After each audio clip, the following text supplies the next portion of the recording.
Kemudian apakah cukup untuk audit forensik? Saya berpendapat belum, karena belum ada bukti bahwa terjadi tindak pidana di sana. Kecuali bisa dibuktikan ada pidana, tindak pidana atau fraud, maka bisa dilakukan audit forensik. Nah, kemudian pertanyaan berikutnya masih dari Bang Magdir ya, mengenai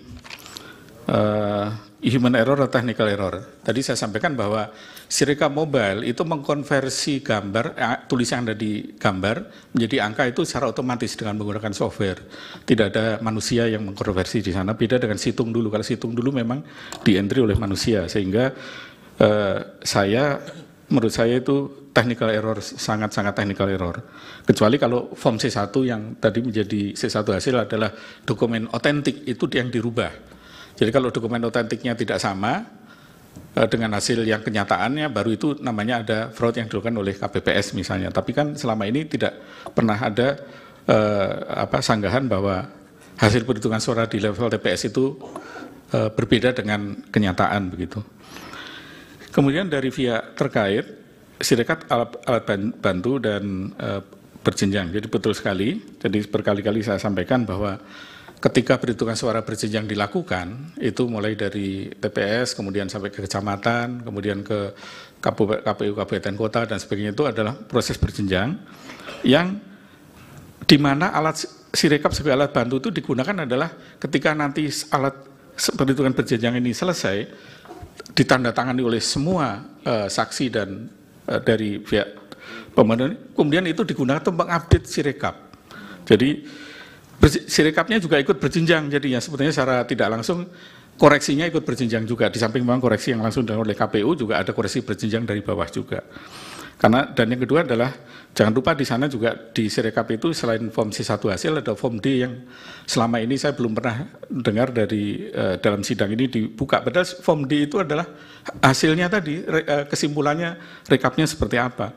Nah, kalau di form D-nya berbeda dengan C1 baru dikatakan di situ bisa ada manipulasi misalnya. Kemudian Sirekap menjadi alat untuk fraud. Wah, ini sadis banget. Jadi seperti saya sampaikan, Sirekap itu hanya software aja, tidak bisa digunakan untuk merubah suara, nggak bisa. Yang bisa dilakukan itu adalah proses perhitungan manual berjenjang di tiap tingkat itu. Kalau mau melakukan kecurangan ya di sana, mau jual beli suara ya di sana, tidak di Sirekap. Karena nggak ada gunanya Sirekap dirubah-rubah, nanti begitu sudah perhitungan berjenjang dihapus lagi juga begitu. Jadi ini yang harus mungkin kita pahami semua.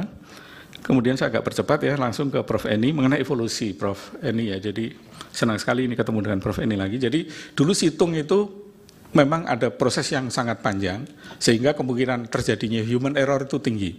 Karena tadi menyalin formulir dan sebagainya itu human errornya tinggi, belum lagi ngentri. Nah, Sirekap ini teman-teman ITB itu menggunakan inovasi, tidak menggunakan manusia lagi, tapi secara menggunakan artificial intelligence, menggunakan OCR untuk membaca tulisan tangan menjadi data. Nah, inilah salah satu menurut saya kelebihan dari Sirekap yang saya apresiasi sekali pada teman-teman ITB. Tetapi yang sangat saya kritik saya kekurangannya adalah bahwa sistem konversi tulisan tangan ke angka itu kalau di lab saja belum 100% juga, baru 99% gitu. Apalagi di dunia nyata. Nah, jadi ini yang mungkin nanti mungkin di berikutnya, evolusi berikutnya teknologinya harus diperbaiki, kemudian ada validasi sebelum diposting dan sebagainya tadi. Download Tribun X sekarang. Menghadirkan lokal menjadi Indonesia.